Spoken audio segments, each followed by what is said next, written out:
हमारे स्टूडेंट्स आज हम बात करेंगे molar heat capacities of solids. तो इसमें हम जो बात कर चुके हैं इक्विपार्टीशन एनर्जी थ्योरम की, उसको हम यूज़ करके जो हीट कैपेसिटीज़ हैं सॉलिड्स की उनको हम कैलकुलेट करेंगे। तो हीट कैपेसिटीज से क्या मुराद है या स्पेसिफिक हीट से क्या मुराद है, ये हम अपने प्रीवियस लेक्चर के अंदर इसको जो है वो डिस्कस कर चुके हैं। तो इसमें हमारा जो मेन ऑब्जेक्टिव है वो है कि इक्विपार्टीशन थ्योरम को इस्तेमाल करते हुए हमने जो हीट कैपेसिटीज़ हैं सॉलिड्स की वो निकालनी है। तो उसके लिए जो हम फार्मूला इस्तेमाल करेंगे वो हमारा फार्मूला जो है वो ये है, जैसा कि हम इसको प्रीवियसली डिस्कस जो है वो कर चुके हैं प्रीवियस लेक्चर में। तो यहाँ पे हमें जो चीज़ चाहिए होगी वो क्यों चाहिए कि किसी भी सॉलिड का टेम्परेचर रेज करने के लिए हमें जब हम किसी खास रेंज में टेम्परेचर उसका इंक्रीज करते हैं तो उसको हमें कितनी हीट जो है वो सप्लाई करनी पड़ती है। तो पहले हम ये हीट कैलकुलेट करेंगे और इस हीट को फिर हम इस फार्मूले के अंदर पुट करके जो स्पेसिफिक हीट है उसको हम कैलकुलेट करेंगे। तो इसके लिए जो है वो हम अपनी जो इंटरनल एनर्जी वाली वाला लेक्चर है उसको आप जरा रिवाइज कर लें। और हमने ये इस लेक्चर में ये पढ़ा था कि जब हम किसी भी सिस्टम का टेम्परेचर जो है वो इंक्रीज करते हैं तो जितनी भी उसकी डिग्री ऑफ फ्रीडम्स होती हैं उन तमाम में जो एनर्जी में इंक्रीज आती है वो सेम होती है, जिससे उसकी इंटरनल एनर्जी जो है वो इंक्रीज करती है। तो हम यहाँ पे उसकी एटम सॉलिड के अंदर जो एटम मौजूद है उसकी पॉसिबल डिग्री ऑफ फ्रीडम्स जो हैं वो देखते हैं कि डिग्री ऑफ फ्रीडम्स जो है वो कितनी है। जैसे कि हमें ये पता होता है कि जो हमारा सॉलिड है उसकी जो लैटिस है उसमें जो एटम्स होते हैं वो अपनी पोजीशन पे फिक्स होते हैं, यानी पोजीशन जो है वो अपनी चेंज नहीं करते। हमने ये पढ़ा भी हुआ है स्कूल फिजिक्स में कि इन सॉलिड्स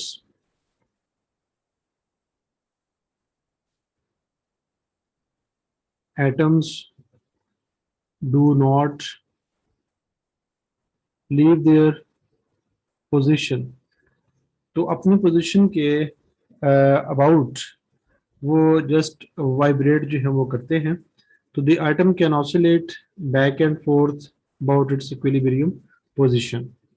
अब चूंकि तमाम स्पेस उनके लिए इक्वली अवेलेबल है, इसलिए जो हमारी स्पेस अवेलेबल है वो उसमें जो है वो डिग्री ऑफ फ्रीडम से हमारे 3 होंगी, क्योंकि 3 उसके एक्सेस होते हैं। तो इसलिए उसकी जो ऑसिलेटरी काइनेटिक एनर्जी है उसके साथ जो डिग्री ऑफ फ्रीडम एसोसिएटेड होगी इट विल बी 3। तो काइनेटिक एनर्जी से रिलेटेड जो उसकी डिग्री ऑफ फ्रीडम है वो 3 है। अब हमने ये देखना है कि क्या हमारा जो सॉलिड है उसमें किसी और किस्म की एनर्जी भी मौजूद होती है। डेफिनेटली होती है। हमें पता है कि जो सॉलिड्स होते हैं इनमें एटम्स के दरमियान फोर्स होती है। उस फोर्स के वजह से एटम्स एक दूसरे के करीब होते हैं और वो सॉलिड फॉर्म को जो है वो अटेन करते हैं। तो जहाँ पे फोर्स होती है वहाँ पे पोटेंशियल एनर्जी होती है, यानी अगर फोर्स होगी तो डेफिनेटली वहाँ पर जो है वो पोटेंशियल एनर्जी होगी। तो आपने ये इसको पढ़ा भी हुआ है, मैकेनिक्स के अंदर पढ़ा होगा कि जो हमारी फोर्स होती है वो negative gradient of potential energy होता है। तो इसका मतलब ये है कि if there is force then there will be potential energy. तो अब चूंकि सॉलिड्स के अंदर पोटेंशियल एनर्जी जो फोर्स मौजूद है, इट मीन्स कि वहाँ पर जो है वो पोटेंशियल एनर्जी जो है वो भी मौजूद होगी। और चूंकि जो हमारी लैटिस होती है किसी भी एटम की वो भी 3 डायमेंशनल होती है। तो लिहाजा उसके जो एटम्स होंगे उनकी जो फोर्सेस ऑफ इंटरेक्शन होगी वो 3 डायमेंशन में ही होंगी, यानी कि उनके जो राइट वर्ड है, लेफ्ट वर्ड है या अपवर्ड है, जो एटम्स मौजूद होंगे उनके साथ उसकी इंटरेक्शन होगी। तो इसको ड्रॉ भी कर लेते हैं ताकि आपको समझने में आसानी हो। फर्ज कर लें कि हमारे पास जो है ये इंडिपेंडेंट एक्सिस हैं और यहाँ पे हम एक एटम जो है वो कंसिडर कर लेते हैं कि ये एक एटम जो है वो मौजूद है, ये रीजन पे है। और अब यहाँ पे एक एटम मौजूद है, इसकी इंटरेक्शन इसके साथ भी होगी अलोंग एक्स एक्सिस, और इसकी इंटरेक्शन यहाँ पर जो मौजूद एटम होगा इसके साथ भी होगी, और जो यहाँ पर मौजूद एटम होगा उसकी इंटरेक्शन जो है वो इसके साथ भी होगी। तो ये जस्ट आपको समझाने के लिए इतनी सिंपल सी डायग्राम बनाई है। यानी इस एटम की जो फोर्सेस ऑफ इंटरेक्शन है या जो पोटेंशियल एनर्जी होगी इसके लिहाज से भी होगी, इसके लिहाज से भी होगी, इसके लिहाज से भी होगी। लिहाजा उसकी जो डिग्री ऑफ फ्रीडम है with respect to potential energy वो भी 3 होगी। तो चूंकि 3 उसकी degree of freedom kinetic energy के हिसाब से है और 3 ही उसकी जो डिग्री ऑफ फ्रीडम है वो पोटेंशियल एनर्जी के हिसाब से है, तो लिहाजा अब उसकी जो टोटल डिग्री ऑफ फ्रीडम्स बन गई हैं एक एटम की सॉलिड में वो 6 हो गई हैं। और हमें ये पता है कि जब हम किसी भी एटम की जो है वो एनर्जी को इंक्रीज करते हैं तो उसकी according to equipartition of energy theorem उसमें जो एनर्जी में इजाफा होता है वो हर डिग्री में हाफ के टी के बराबर होता है। तो लिहाजा टोटल जो डिग्री ऑफ फ्रीडम 6 हैं, तो जो टोटल इंक्रीज इन एनर्जी होगी एवरेज एनर्जी पर एटम वो हमारे पास 3 kT हो जाएगी। तो तो ये हमारे पास जो है वो एक एटम के लिए है। अब अगर हमारे पास नंबर ऑफ एटम्स जो हैं वो n हो तो टोटल इंटरनल एनर्जी क्या होगी, हम क्या करेंगे जो हमारी एक एटम के लिए इंटरनल एनर्जी है उसको हम n के साथ जो है मल्टीप्लाई कर देंगे तो ये आ जाएगा। तो अब अगर हम इसको नंबर ऑफ मोल्स में देखना चाहते हैं तो वो भी हम देख सकते हैं। जैसे कि हमें पता है कि अगर हमारे पास 1 मोल हो तो उसमें नंबर ऑफ एटम्स जो होते हैं वो एवोगैड्रोस नंबर के इक्विवेलेंट होते हैं। तो अगर हमारे पास जो है वो n मोल्स हों तो फिर हमारे पास जो एटम्स होंगे क्या होंगे कि हम नंबर ऑफ मोल्स को एवोगैड्रोस नंबर्स के साथ मल्टीप्लाई करेंगे तो फिर हमारे पास जो है वो टोटल नंबर ऑफ एटम्स जो है वो आएंगे।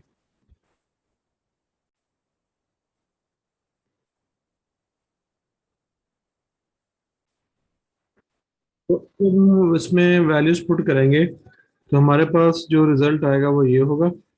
और इसमें हम जो रिलेशन है कि जो जनरल गैस कांस्टेंट है आर ये होता है Na बोल्ट्जमैन कांस्टेंट, तो इसकी जगह हम आर पुट करेंगे तो ये हमारे पास जो है वो ये रिजल्ट आ जाएगा।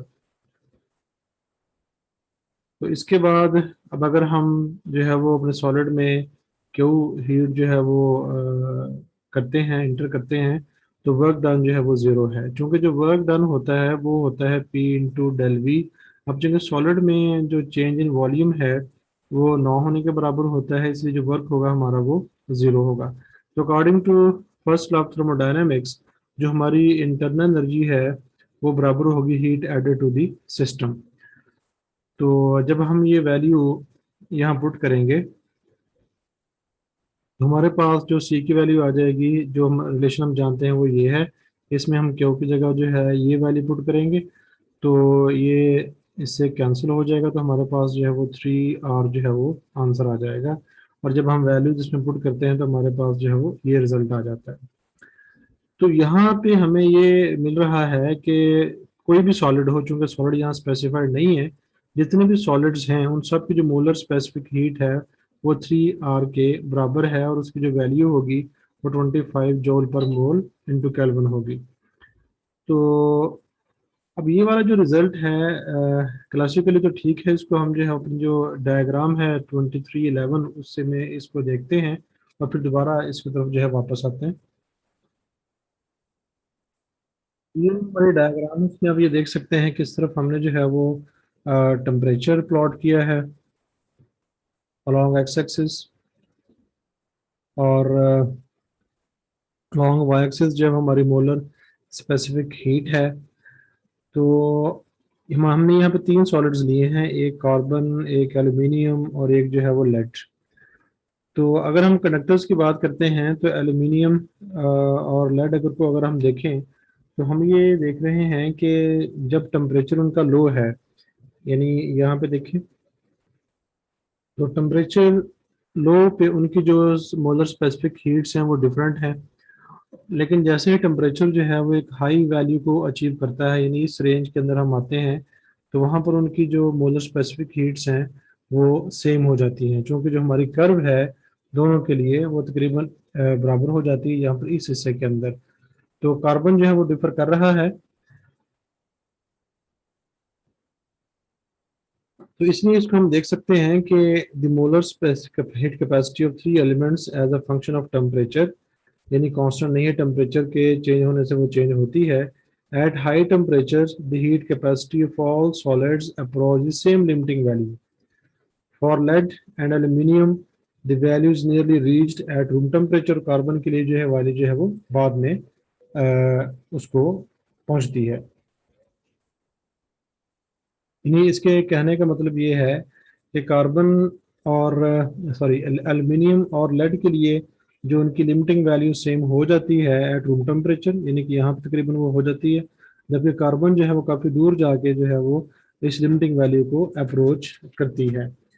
तो यहाँ पे हमें ये चीज़ नज़र आ रही है कि एट हाई टेम्परेचर उनकी जो लिमिटिंग वैल्यू जो भी हमने निकाली है C = 3R, ये सिर्फ हाई टेम्परेचर के ऊपर, हाई टेम्परेचर रेंज के ऊपर जाके जो है वो ऐसा होता है, लेकिन लो टेम्परेचर पे ऐसा नहीं होता।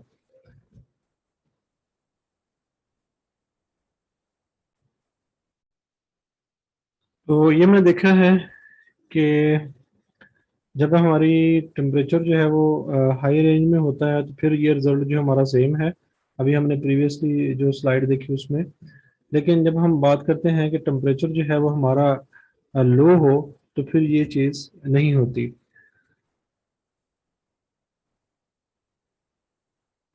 तो this is simply the experimentally observed high temperature limit for the molar heat capacities of solids, यानी ये हमने एक्सपेरिमेंटली इसको ऑब्जर्व भी किया है।